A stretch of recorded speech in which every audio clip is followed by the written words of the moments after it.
From the All Indiana Podcast Network. The All Indiana Podcast Network. This is the News 8 Daily 8. Now all the latest news. Kylie Conway has all the news you need to know. And more. Please stand by. Now, here's Wish TV's Kylie Conway. Hi, this is Kylie Conway, and this is your News 8 Daily 8 for Friday, August 27th. We end the week on a hot and stormy note with highs back in the lower 90s, some spotty afternoon storm chances to look out for as well. An unsettled and steamy weekend is ahead of us too. Temperatures in the low 90s Saturday, isolated chance for a shower and storms, and more rain chances for the day on Sunday. Also another hot day with a chance of a few storms as well. And this morning, we are reporting heavily on the conflict in Afghanistan. A lot of questions. What went wrong? How does something like this happen? Can anything be done to reduce the risk of a repeat attack? And who is the group claiming responsibility? So first off, flights are back in the air over Kabul again, pulling Americans and Afghan allies out, while the military stays on alert for more attacks. The Pentagon says there are about 1,000 Americans left in Afghanistan following the attack. And this morning, the United Kingdom is winding down its evacuation operation. The defense secretary says it will end in a matter of hours.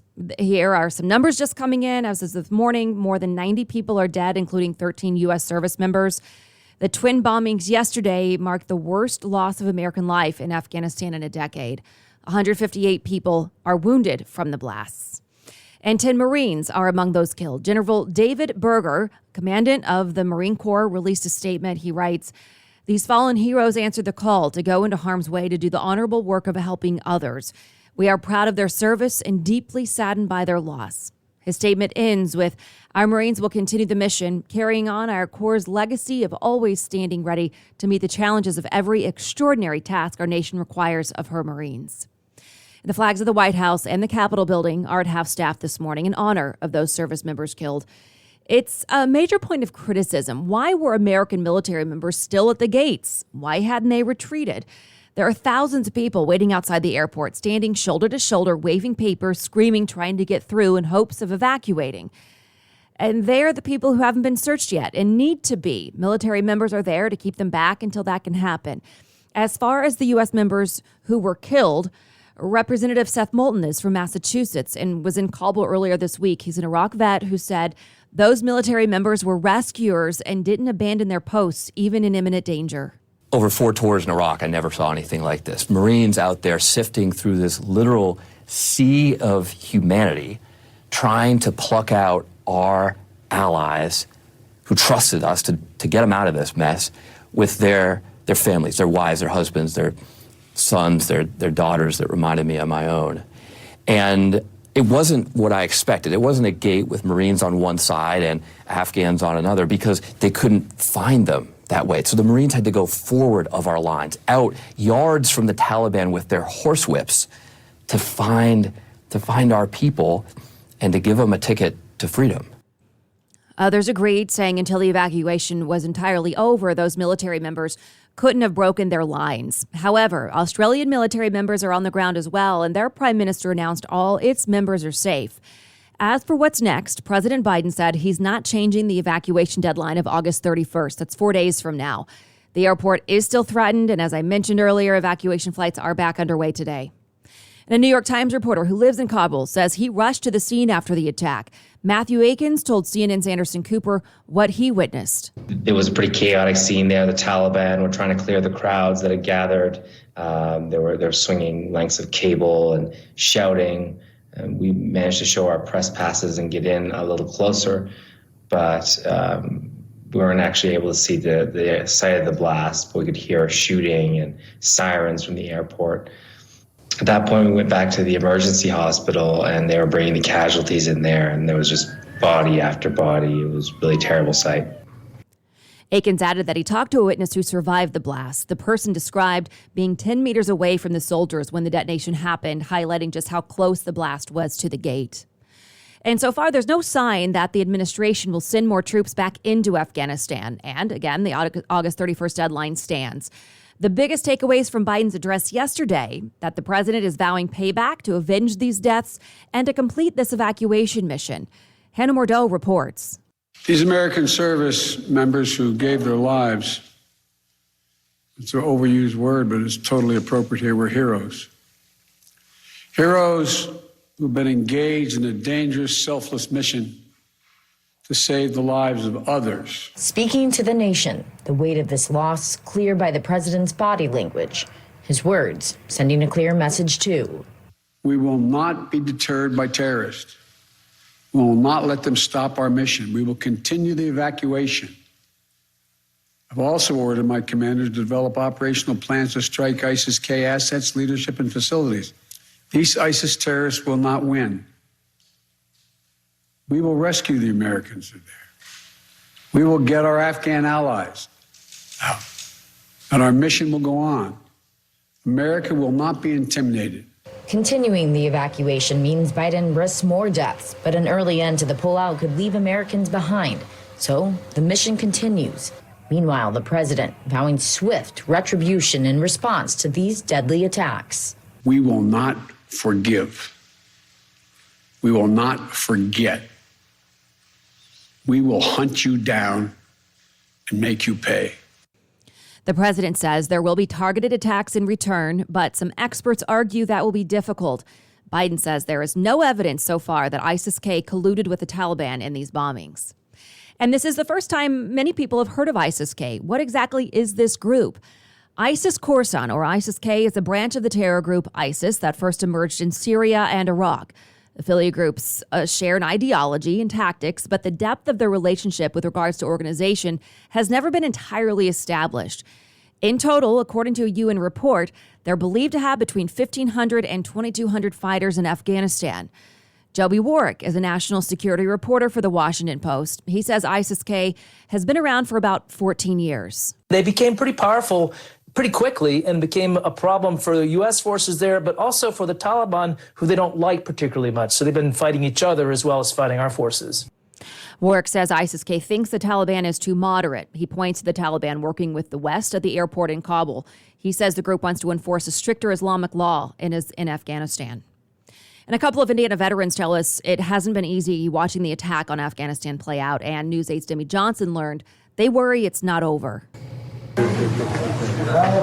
Painful images from Afghanistan, serving as a reminder of the past for many veterans. I was in the Gulf War back in 1991. This is a little bit different scenario than Iraq and Iran, but this is disturbing on so many levels because, unfortunately, we haven't learned much history, seems like, along the way. Former Indianapolis Mayor Greg Ballard was a Marine for 23 years. And although he never spent time in Afghanistan, he did fight in the Middle East. I get alerts all day long from the news, and I saw those alerts. I actually turned on the news because this hits home. I certainly remember when we were in Beirut, and I remember exactly where I was when the Beirut barracks blew up and 241 sailors and Marines were killed that day.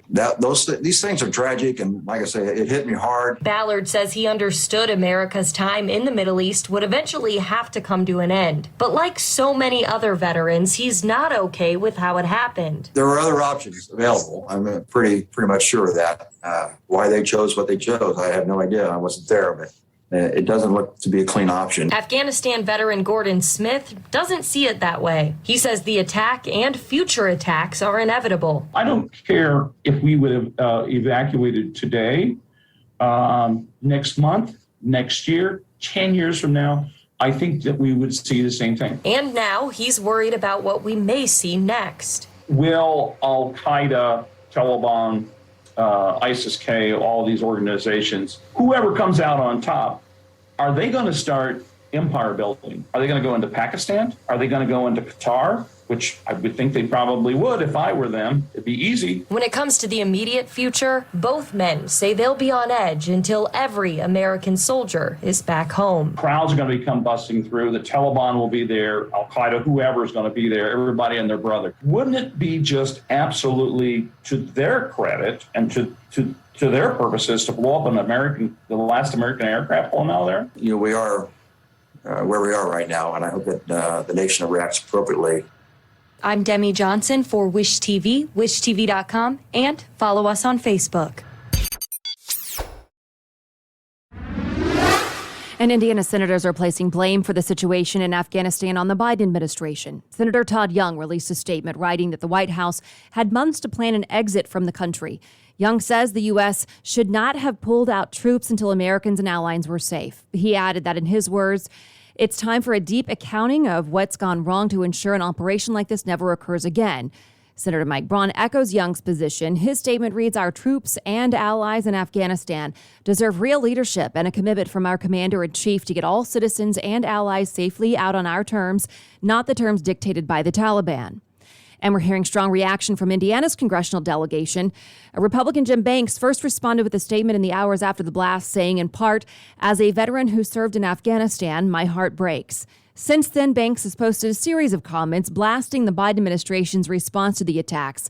We also talked to Democrat Andre Carson soon after the explosions. He's on the House Intelligence Committee and spoke to Daybreak's Scott Sander about what lawmakers knew before the attack.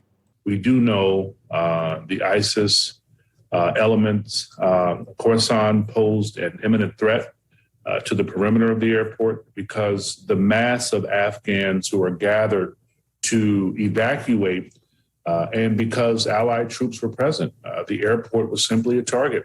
It's an extremely volatile situation, but our commanders on the ground, they're really doing their best. We can't let this attack hinder our efforts to get people out of Afghanistan.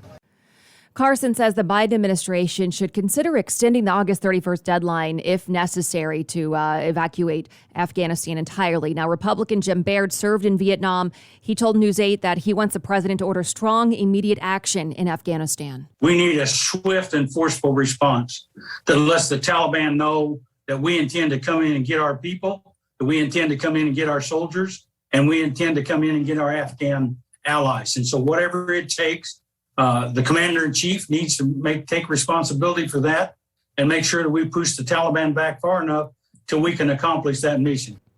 You can find much more of our coverage on the crisis in Afghanistan, the attacks on Kabul, on wishtv.com. And away from the conflict in Afghanistan, back here at home, police are searching for the driver, whoever hit a young girl as she was crossing Mithofer Road on her way to the bus stop this morning. At last word, that little girl is in serious condition at Riley Hospital for Children. Right now, all police know is that the driver was in a red vehicle of sorts. We don't know if it was a car or an SUV or maybe a truck. We do know it happened around 6:30 this morning on Mithofer on the east side. The little girl was, the car was going north on Mithofer when it hit the girl between 10 and 13 years old. Serious condition in the hospital. So we'll certainly keep you posted on any developments there on wishtv.com. Also breaking this morning, a person is dead after a shooting on the southeast side of Indianapolis. It happened just after 10:30 last night on Carson Drive near 465 and 65. It's a residential area. According to Indianapolis police, officers found the person awake and breathing when they arrived. About 25 minutes later, the department announced the person had died. Right now, there's no word on a possible shooter or any identifying information about the person who died. And today, announcements on how COVID-19 is affecting Indiana right now.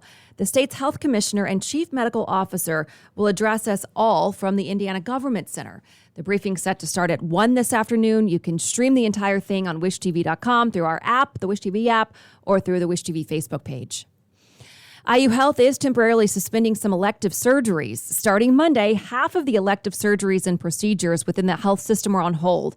IU Health says the move is meant to relieve pressure on staff and free up inpatient space for patients.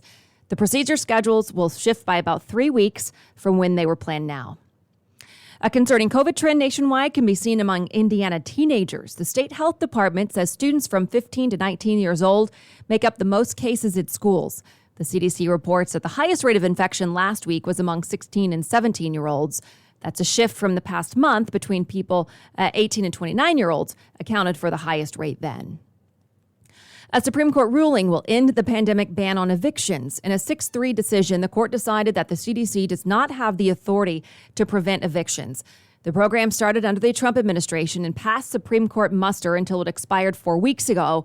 The court says the Biden administration cannot extend it again without congressional okay. According to data from the U.S. Census Bureau earlier this month, about 3.5 million people in the U.S. said they faced eviction within 2 months.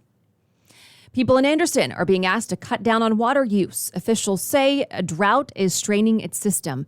The city's asking its residents to reduce non-essential usage like washing cars or watering your lawn. It says the measures are voluntary and do not apply to businesses. A hurricane watch is issued for parts of the U.S. Gulf Coast for Tropical Storm Ida. New Orleans is already bracing for the storm. The city's mayor tweeted to people living there to take time now to review plans, gather supplies, prep property, and pay attention. Ida is churning in the Caribbean. The storm could reach the U.S. this weekend. The FDA is blocking the sale of more than 55,000 flavored e-cigarette products. It's the next step in the agency's strategy to discourage vaping among young people. For the last year, the FDA has ordered companies to submit products for review. This week's halt covers those who didn't either pass the review or were never submitted. Regulators say flavors like cinnamon toast and apple crumble are clearly aimed at young people. For the Colts, the final preseason game kicks off tonight in Detroit. There are now 2 reasons why you won't see All-Pro left guard Quentin Nelson on the field. He's still getting back to full speed after foot surgery, and he's now in the COVID protocol. Fellow lineman Eric Fisher is too after a positive test. Nelson spoke after practice 3 days this week in his first action since surgery. I got a bunch of treatment and did everything I was told to do from the trainers and doctors, and was just focused on not wasting a minute and doing everything I can in terms of treatment, sleep, recovery, icing, and exercises and everything I can do. And I'm doing everything I can to get back for week 1. Again, the game kicks off tonight in Detroit. And finally, to business headlines. Forbes has named the IU School of Medicine as the top employer in the Hoosier State. It has 30,000 employees total. Second was Monroe County School District in Bloomington. Salesforce was third. Even though it's based in Silicon Valley, it has a significant presence in Indianapolis. CVS Health is limiting customers' purchases of rapid over-the-counter COVID-19 tests with a maximum of 6 packages available online and 4 in its pharmacies. It says the rise of the Delta variant is leading to huge demand. Surging interest in rapid virus tests have made the products a scarce commodity at some online retailers and in certain stores. Ford is once again cutting production of its F-150 pickup trucks and 2 other vehicles next week due to the ongoing global shortage of semiconductor chips. Ford has been impacted particularly hard by the lack of chips, losing about 50% of its planned production in the second quarter. Toyota also announced this week it would temporarily shutter plants due to the chip shortage. And Gap says sales that topped $4 billion thanks mostly to its Old Navy and Athleta brands. Sales for Old Navy and Athleta brands were up 21% and 35% as compared with 2019, while net sales at Gap and Banana Republic were down 10 and 15%, also compared to 2019. Gap says shoppers embraced summer and bought up clothes. The T-Mobile hacker reveals his name, says the company's security is awful. The 21-year-old American John Binns claims the hack took him about a week and that he was able to locate a cache of stored T-Mobile credentials. T-Mobile had no comment.